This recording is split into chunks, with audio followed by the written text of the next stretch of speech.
He became a widely beloved actor with his portrayal of B-Day complex, borderline psychopathic characters. Men who were charming yet twisted, smug yet relatable. His accuracy in embodying such roles made the allegations of predatory behavior against him believable. In Hollywood, a single allegation can destroy a career, particularly if it aligns with public perception. Spacey's career was defined by his embodiment of morally ambiguous characters, which made the real-life accusations against him seem plausible. But Spacey didn't have just one accusation. He had more. Which unfortunately you should never do, in my opinion.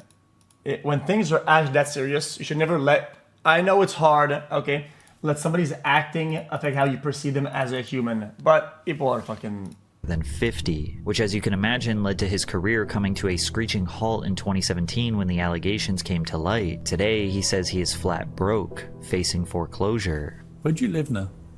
Well, it's funny you asked that question, because this week, where I have been living in Baltimore, is being foreclosed on. My house is being sold at auction. Why is it being foreclosed? Because I can't pay the bills that I owe. Although Kevin is not currently exonerated from all charges, he has had some victories in court. Many people still support Spacey. They see him as a victim of false allegations and cancel culture. However, others say there are simply too many allegations for this to be a smear campaign. Not to mention that two of his accusers conveniently died during their legal pursuits against the actor. Today, we are going to dive into the mysterious case of Kevin Spacey, examine the interplay between public perception and career longevity, the media's role in all of this, as well as analyze the cryptic messages he left us along the way. Because I can promise you this.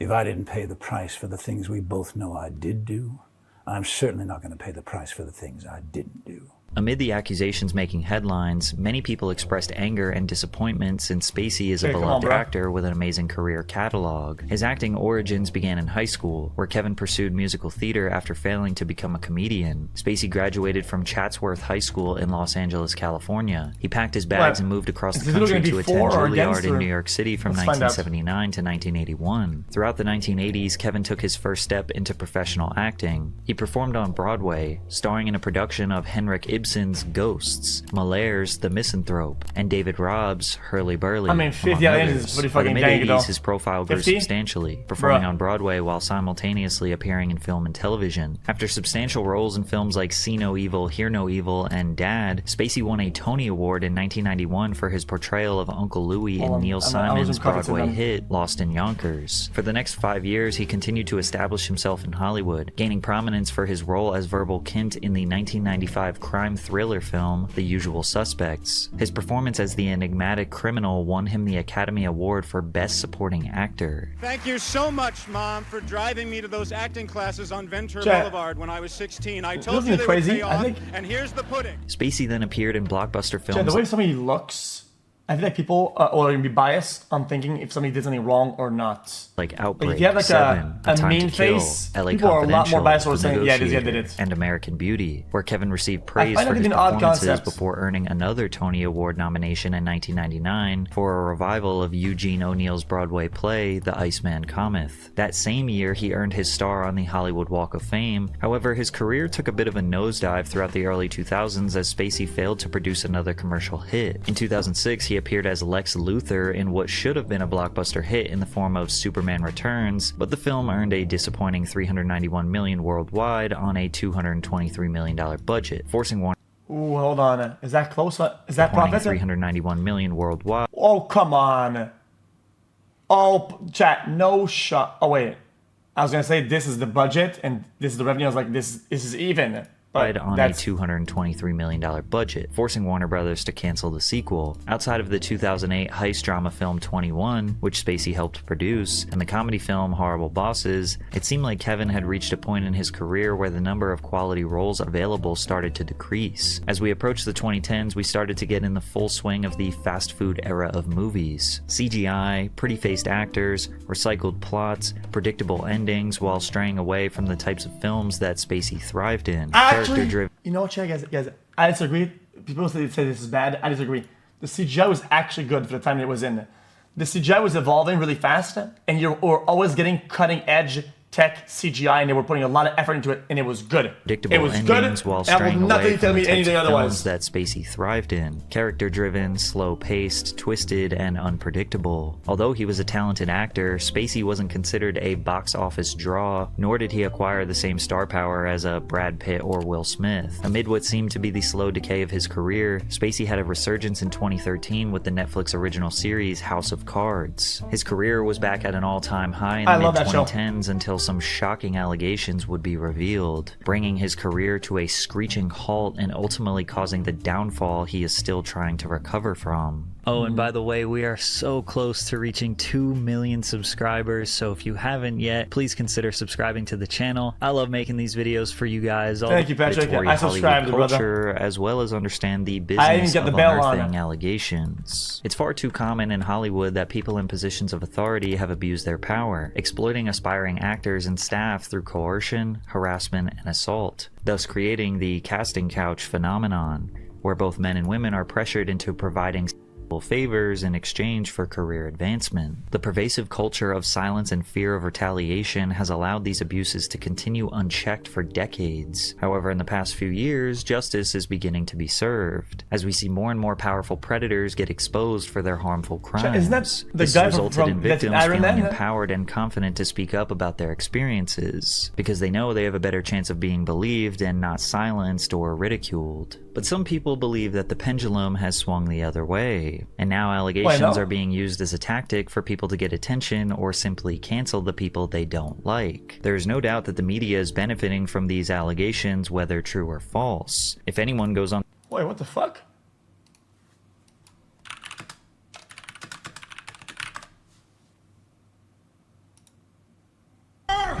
And now... Wait, I had the exact same question last time. Oh my god. I had the exact same question last time. That's unbelievable.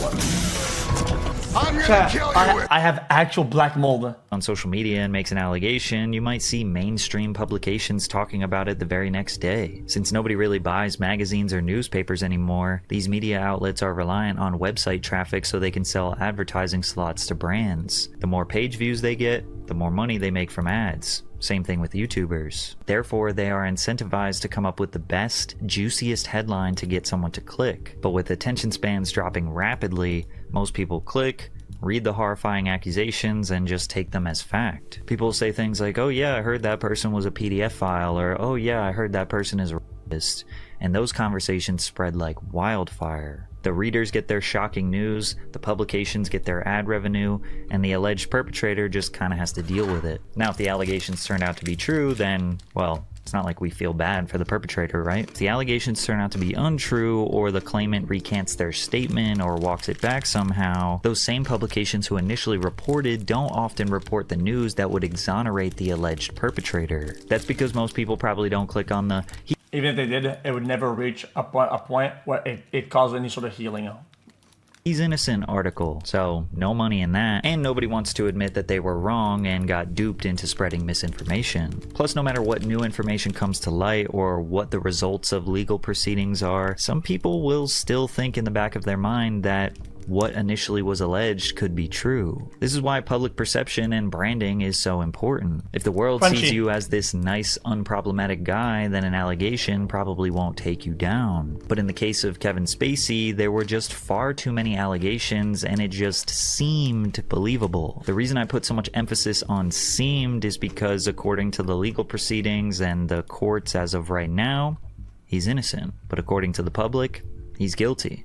So let's dive in. It all began in 2017 when actor Anthony Rapp would be the first public Kevin Spacey accuser. Anthony is mostly known for his appearance in the science fiction television series Star Trek Discovery. In an interview with BuzzFeed News, Rapp claimed actor Kevin Spacey made an unwanted sexual advance towards him in 1986 when Rapp was 14 and Spacey was 26. At the time, Rapp and Spacey were performing on Broadway when Spacey invited Rapp to a party at his home. home. According to Rapp, he was the only child in attendance and didn't notice that he was the only guest left until a seemingly intoxicated Kevin hoisted him into bed. He picked me up like a groom picks up the bride over the threshold, but I don't squirm away initially because I'm like, what's going on? And he lays down on top of me. He was trying to seduce me, Rapp recalled. I don't know if I would have used that language, but I was aware that he was trying to get with me sexually. Rapp eventually Guys, a party seems like there's a lot of people. No?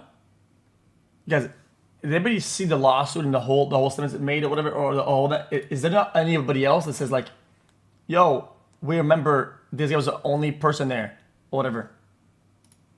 squirmed free from underneath Spacey, collecting insane. himself in the bathroom before informing Kevin that he was leaving. He followed me to the front door How of the are apartment, all the and adults as I opened the door to cooperating leave, he this? was leaning on the front door frame, and he was like, "Are you sure you want to go?" I said, "Yes, good night," and then I did leave. At one point, Rapp met with a lawyer to discuss the incident. The lawyer told him there was no case worth pursuing. Although Kevin's behavior sounds incredibly creepy, listen, they left. But just if you're going to a party and you see that there's a child amongst only adults, an actual 14-year-old child, I mean, you're gonna raise an eyebrow. What the fuck is on with you guys? Or at least say something. Or at least down the line, say something. Like, it doesn't really seem like he's being accused of a crime here, but the media absolutely exploded with this story. Spacey responded to the accusation with a tweet saying that he did not remember the encounter, but quote, "If I did behave then as he describes, I owe him the sincerest apology for what would have been deeply inappropriate drunken behavior." This is definitely a strange way to respond to this allegation. Like, saying you don't remember kind of leaves the door open for the story being true, and it wouldn't have just been inappropriate behavior, it would have been sexual assault and pedophilia. Additionally, he concluded the apology by saying, "I have had relationships with both men and women. I have loved and had romantic encounters with men throughout my life, and I choose now to live as a gay man." Many people felt like he was trying to deflect or yo, what? my life, and I choose now to live as a gay man. Many people felt like he was trying to deflect or gain sympathy by pandering to the LGBTQ community. News outlets would report on the statements from other celebrities who believed Spacey was attempting to change the subject and shift focus away from Rapp's accusations. The next day, October 30th, Roberto Cavazos, who is a Mexican actor, made accusations that he says are on the verge of being called harassment. In a translated post, he said, "There are many of us who have a Kevin Spacey story. It seems that all you had to do was be a man under 30 for Mr. Spacey to feel free to touch you. It was so common that it even became a local joke. In very bad taste." The next day, October 31st, Daniel Beal told The Sun he was having a cigarette break when the Oscar-winning actor sat beside him on a bench, flashed his privates and said, "It's big, isn't it?" Disgusted Dan returned to work at the bar, only to be followed by Spacey, who insisted the then 19-year-old take his expensive Swiss watch. Dan said yesterday, "I thought he was joking, but he took off his watch and gave it to me. Looking back, I realized it was to keep me quiet." Also on October 31st, an anonymous man named John told the BBC that he met Spacey in 1984 when he was 16, and they stayed in touch by writing letters to one another. When John was 17, Spacey invited him for a weekend at his New York City home, where he was, quote, "charming and brotherly." On the first night, Spacey became affectionate in ways John found unwelcome. He put his hand on John's thigh, an arm around his shoulder, and rubbed his arm. At bedtime, John said Spacey asked him to share his bed, but John insisted on sleeping on the sofa. The following morning, John said he woke up with Spacey's head on his stomach and his arms wrapped around him. Some people were suspicious as to the way that these accusations were coming out. It's rare for victims to share their stories, and it is uncommon for men to admit that they were assaulted, especially by another man. Some people looked at this as a calculated attack on Spacey's career, whereas others think that he was such a predator that these victims finally felt comfortable sharing their trauma. These allegations were unearthed at a critical time for Spacey, as he was receiving a career resurgence with his role as Francis J. Underwood in the well, that could be an argument for both of them. Netflix original series House of Cards. House of Cards is based on the 1989 novel of the same name. The series is a political drama that follows the ruthless and ambitious Frank Underwood as he navigates the treacherous landscape of Washington, D.C. After being passed over for the position of Secretary of State, Frank, a cunning and manipulative House Majority Whip, embarks on a calculated quest for power. Alongside his equally ambitious wife, Frank employs a combination of manipulation, betrayal, and even murder to climb the political ladder. The show's great, series that is what it is. delves into themes of power, corruption, and the dark side of American politics, showcasing Frank's ruthless pursuit of the presidency and the moral compromises he makes along the way. To say this show was a hit is a massive understatement. It is potentially the best Netflix original in their entire catalog. House of Cards is the first original online-only streaming television series to receive major Emmy nominations. The show also earned 8 Golden Globe Award nominations, with Robin Wright winning for Best Actress in 2014 and Spacey winning for Best Actor in 2015. However, amid allegations from Anthony Rapp, filming was suspended on the 6th and final season of House of Cards. Not long after, Spacey was removed from the cast and his executive producer role. Without Spacey on the show, it suffered immensely, which led to the season ending abruptly in the worst way possible in the middle of season 6. It's also important to consider that Kevin embodied the character of Frank Underwood so well. He was so evil and conniving that it just strengthened people's beliefs that he was guilty. Also, these weird cryptic YouTube videos he posted did not help him, but we'll get to that later. Spacey's future projects were also either cancelled or recast. The biographical film Gore, starring Spacey, which Netflix planned to distribute, was cancelled, and the network proceeded to sever all ties with him. He was scheduled to appear in the biographical crime thriller All the Money in the World. However, his scenes were cut out and Christopher Plummer replaced him in reshoots. In an interview with Variety, Plummer explained, "I think it's very sad what happened to him. Kevin is such a talented and terrifically gifted actor, and it's so sad. It's such a shame. That's all I can say, because that's it." In just 5 days since Anthony Rapp's initial allegations, Kevin Spacey was losing his career. But more victims were being revealed nearly every day. When Justin Dawes was 16 years old in 1988, he said Spacey, who was 29, invited him and a male friend over to watch a movie, but instead gave him a cocktail and played gay prawn. Justin says that Spacey invited just them two and nobody else, resulting in an awkward situation. "He knew that I was in high school," he said. "It was pretty clear. But while he found the situation sleazy and manipulative, he said it was not intimidating or pushy. At the time, the 16-year-old felt like he should have realized that Spacey wanted him to come over for reasons related to sex. Like maybe this was kind of a coded thing or something that I agreed to." Again, these people were not necessarily trying to accuse Spacey of a crime, but rather trying to highlight his creepy behavior. Filmmaker Tony Montana accused Spacey of groping him in 2003. Kevin approached me. I smiled. He leaned in. His right arm was around my shoulder, and he put his hand underneath the bar. And that's when he grabbed me. Tony Montana. And he grabbed me very hard, and I've never been groped before, and he looked at me, and he's in a very sobering voice, and this sardonic look in his face said, "This designates ownership." He's not a big guy, but he was a person with power. And his power at that moment rendered me helpless. Montana told the Los Angeles Times, "I'm not going after Kevin for money. I don't wish him any ill will. It's just, he did something 14 years ago that's affecting not only him, but all the people who work on that show." Actor Harry Dreyfuss claimed that Kevin Spacey groped him at age 18 during a script reading session, while his father, actor Richard Dreyfuss, was in the room. Over the course of about 20 seconds, centimeter by centimeter, Kevin crawled his hand from my thigh toward my crotch. My mind went blank. Suddenly, he had completed his journey, and now he had all of me in his hand. I stopped reading the script, and my eyes went wide. On November 2nd, 2017, Variety reported that Kevin's publicist Stacey Wolf and his talent agency Creative Artists Agency were parting ways with him. On November 8th, a former news anchor, Heather Unruh, accused Spacey of groping her son at a Nantucket bar in July of 2016. Jesus! Actor Kevin Spacey sexually assaulted my son. The victim, my son, was a starstruck, straight, 18-year-old young man. Kevin Spacey bought him drink after drink after drink.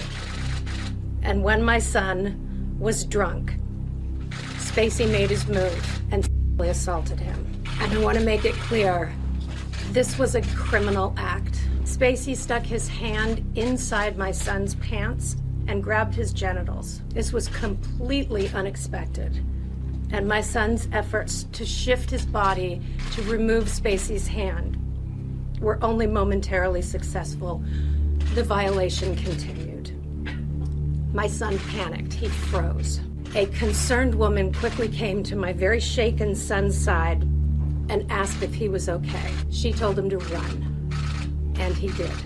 He ran as fast as he could, all the way to his grandmother's house. It's important to remember this Nantucket incident because this is one of the ones that would escalate to a formal trial. 1 week after headlines emerged stating that at least 20 young men over the age of 18 had come forward at the London theater, the Old Vic, to report alleged sexual misconduct by Spacey. The Old Vic is a 1,000-seat, not-for-profit producing theater in London. Spacey was the artistic director of the Old Vic between 2004 and 2015. This allegation essentially paints the picture that Spacey was using this theater, which was constantly filled with underage aspiring actors, as a way for him to have constant direct access to children he could prey on. On October 31st, 2017, the Old Vic engaged an external law firm, Lewis Silkin, to undertake the investigation with a remit to look into the claims made in the media and elsewhere. This investigation concluded that there have been 20 personal allegations of incidents relating to the Old Vic ranging from 1995 to 2013, with the majority, all but 2, falling before 2009. And if you think that was very non-descriptive, take a look at this middle paragraph. No legal claims,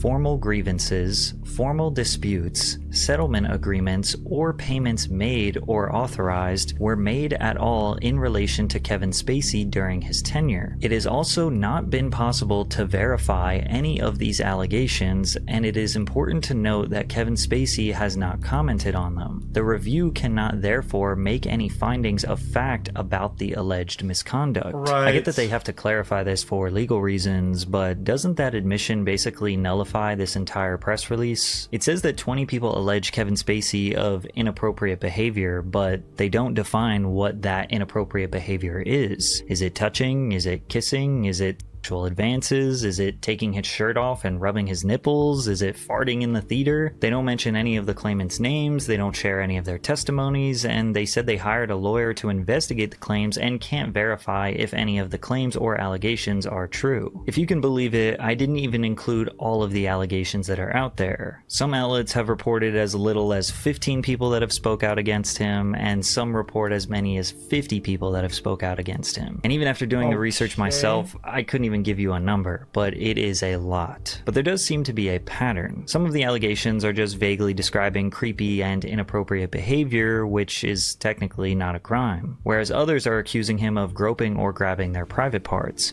which is most certainly sexual assault. Now, the sheer volume of accusations as well as the vagueness makes some people look at it suspiciously, like it's a calculated Hollywood hit piece, whereas others just look at the massive amount of allegations as confirmation that he is a horrible predator. Now people just have the confidence to actually speak their truth. But this cryptic video he posted at the end of 2018 only made things worse for him. In a video titled "Let Me Be Frank," posted on Christmas Eve 2018, he is method acting as his character Frank Underwood from House of Cards, where he seemingly drops coded messages that are technically him playing a character, but he seems to address his real-life accusations. I know what you want. Oh, sure, they may have tried to separate us, but what we have is too strong, it's too powerful. I mean, after all, we shared everything, you and I. I told you my deepest, darkest secrets. I showed you exactly what people are capable of. I shocked you with my honesty, but mostly I challenged you and made you think. And you trusted me, even though you knew you shouldn't. So we're not done, no matter what anyone says. And besides, I know what you want. You want me back. Of course, some believed everything and had just been waiting with bated breath to hear me confess it all. They're just dying to have me declare that everything said is true and that I got what I deserved. Wouldn't that be easy? If it was all so simple. Only you and I both know it's never that simple, not in politics and not in life. But you wouldn't believe the worst without evidence, would you? You wouldn't rush to judgments without I know what the timing of facts, this is. would you? Did you? Because I can promise you this.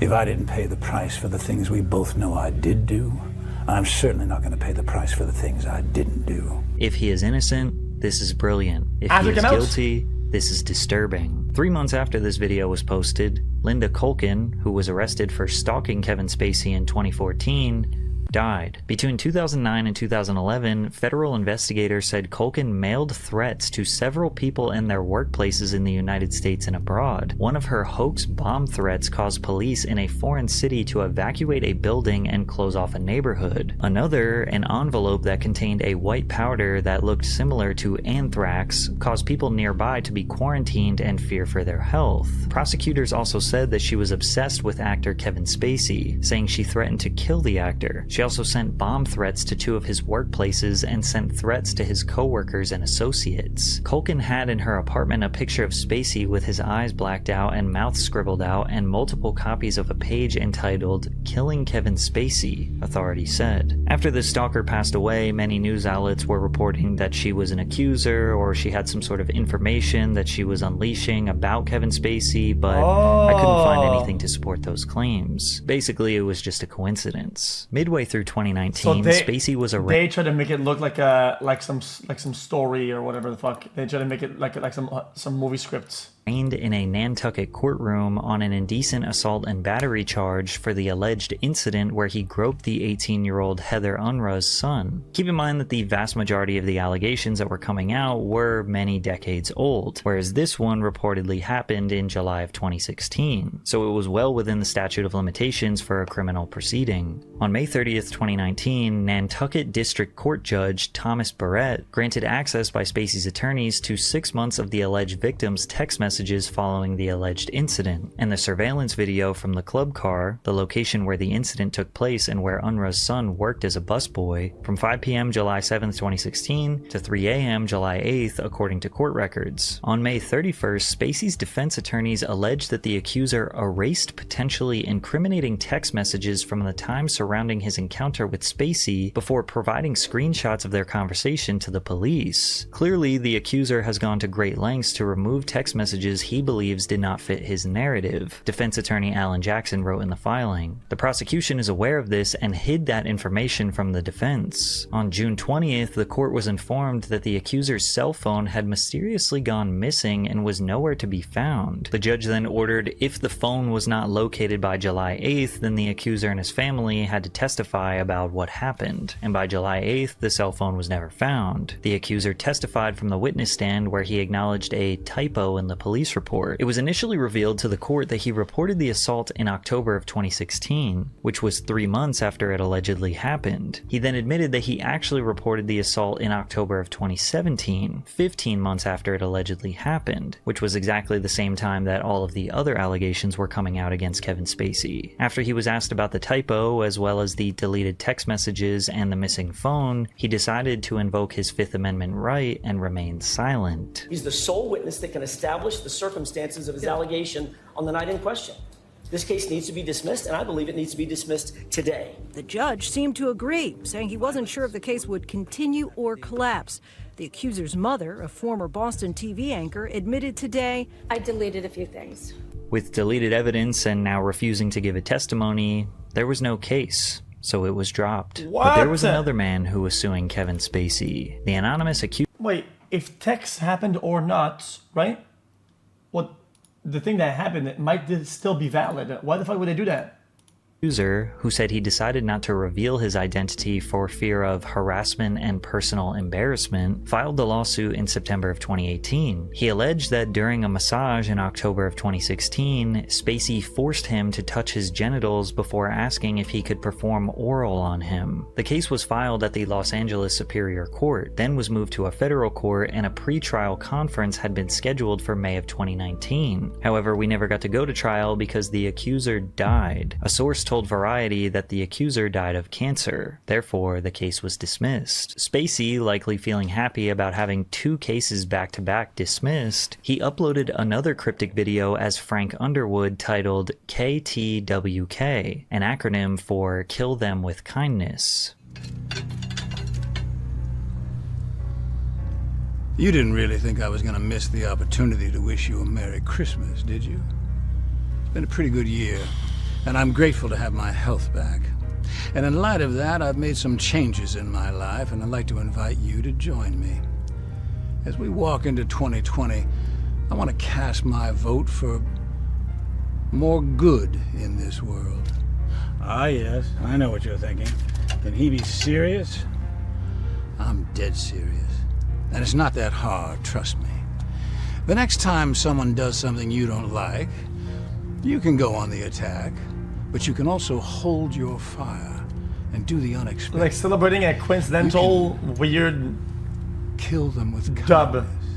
This guy definitely has a professional hitman friend named Kindness. And would you believe that the very next day after this YouTube video was posted, Christmas Day, December 25th, 2019, another Kevin Spacey accuser took his own life. Ari Ben was a Norwegian author who told the BBC about the alleged incident dated back to 2007. We had a great talk. He sat right beside me. After 5 minutes, he said, "Hey, let's go out and have a cigarette." Then he puts his hand under the table and grabs me by the balls. I should mention that Ari was not trying to pursue a legal case against Spacey. His death, again, is just merely a coincidence that he had accused Kevin of misconduct in the past. But Spacey's legal troubles were not over. Remember Anthony Rapp, the actor who was the first to expose Spacey's alleged behavior? Well, he finally decided to sue Spacey 3 years after he made the initial allegations, which originally took place in 1986. Okay. In the suit, Rapp was joined by a man who requested to remain anonymous and accused Spacey of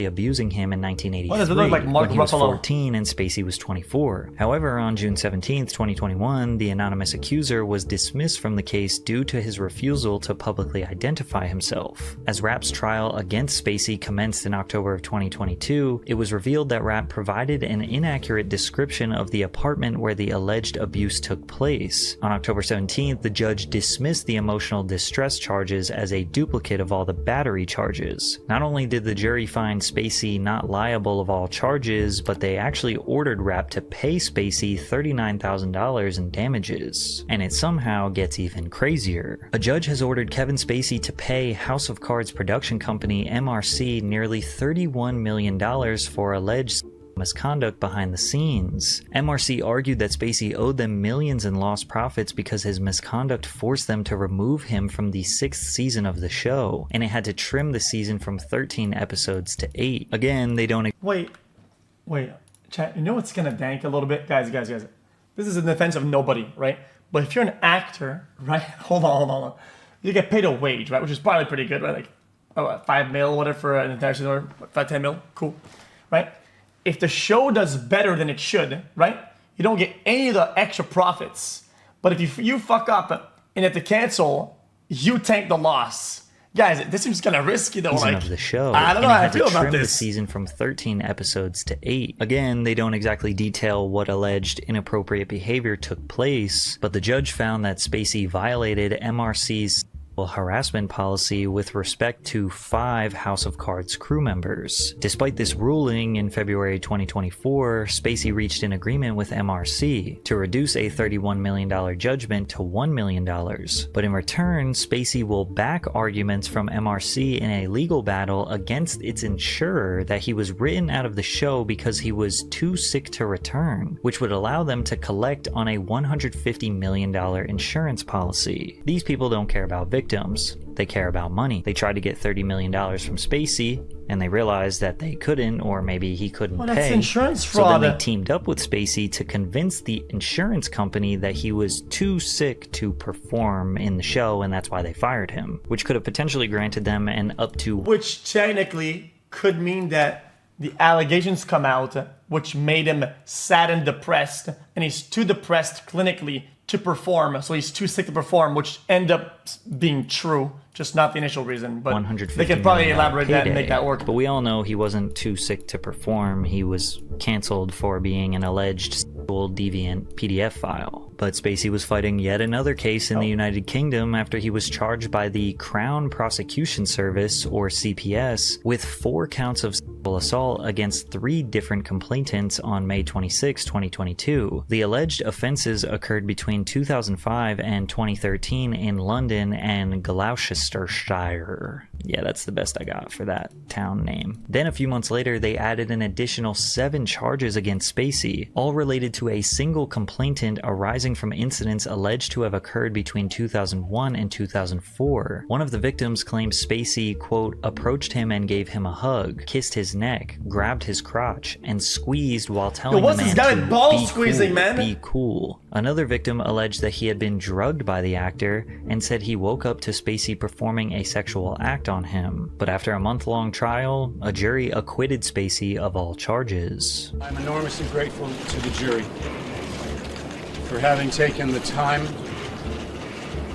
to examine all of the evidence and all of the facts carefully before they reach their decision.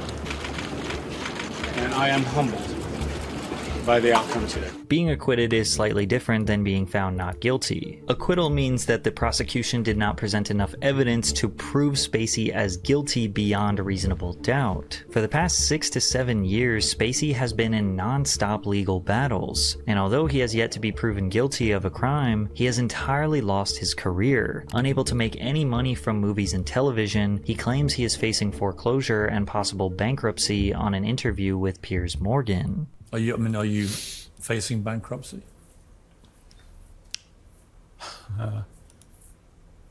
Been a couple of times when I thought I was going to file, but we've managed to sort of dodge it. How much money do you have?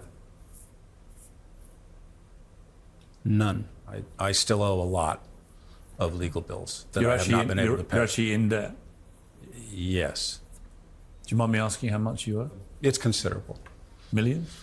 Many millions, yes. I had no idea he won. The media is disgusting. Whoa. What is bizarre is that the allegations were heavily publicized, but the fact that he was found guilty of none of them was barely covered publicly, leaving most people who haven't actually followed events carefully still under the impression he was found guilty. If we were to piece together all of the allegations, this is what the media and victims were trying to convey to the public. Kevin Spacey was seemingly preying on sometimes underage boys as well as young men who were questioning their... I'm just saying this when it'll feel a certain way to the public. Not that it's right or wrong. It'll always feel some way to the public. Okay. But even by so, no, the guy said in the chat said so, not me. I didn't say so. I was reading chat. The guy said so. The guy in chat said so. I said so. What do you mean so? I said that. Yo, is this chat fucking dumb? The guy in chat said so question mark, and I said so. What do you mean so? He said that. I didn't say that.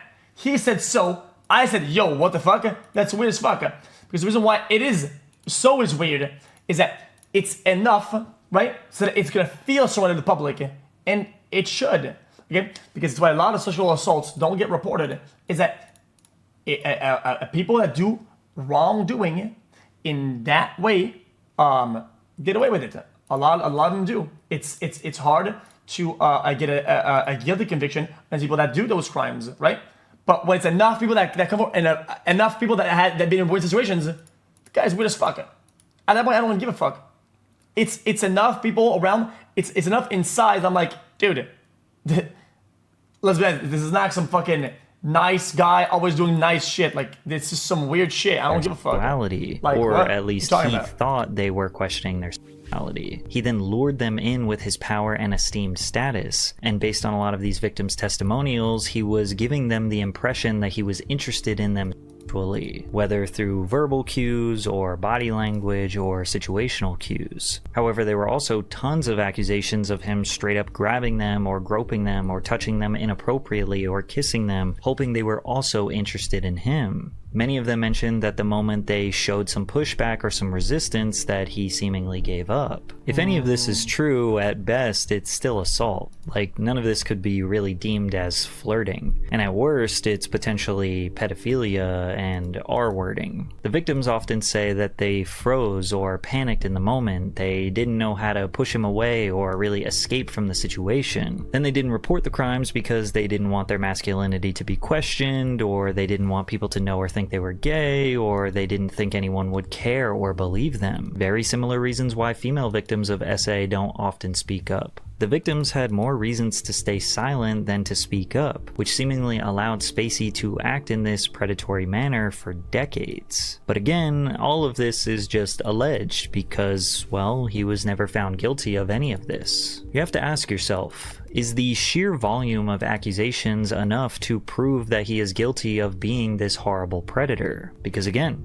he was not found guilty of any crime. Innocent until proven guilty, right? Does his method acting tendencies and creepy YouTube videos... Yeah, but I mean, at some time, it's just the nature of some of these situations and the nature of where they're at. Let's say they couldn't prove that that touching happened or whatever the fuck, right? I mean, did they refute the fact that he invited this 4-year-old to a party full of adults? That's fucking weird, and it's odd, and people are intoxicated in this. It's just, you're creating this weird ass scenario, and he ends up being in a bunch of weird scenarios. It's like, yeah, they didn't prove that that thing happened at that scenario. It's still odd scenarios over and over again. There's no so there. That's just fucking. That's just weird. This horrible predator. Dude, because again, weird. He was not found guilty of any crime. Innocent until proven guilty, right? Does his method acting tendencies and creepy YouTube videos make you believe that he was essentially flaunting his power and ability to get away with such heinous crimes? And does this make you look at his art and movie characters differently? Even after knowing all of this information, can you separate the art from the artist? Well, that's up for you to decide. Well, I mean, it depends how bad it is. Sneaker brands, you'll have to name the brand that makes each of these styles. Guys, it's like if some rapper raps about fucking robbing people and the guy turns out to be a convicted bank robber, it's like, well, do you separate the art from the artist? Yeah, sure. But the guy's like some absolute weirdo. Yeah, it's different. It's completely different.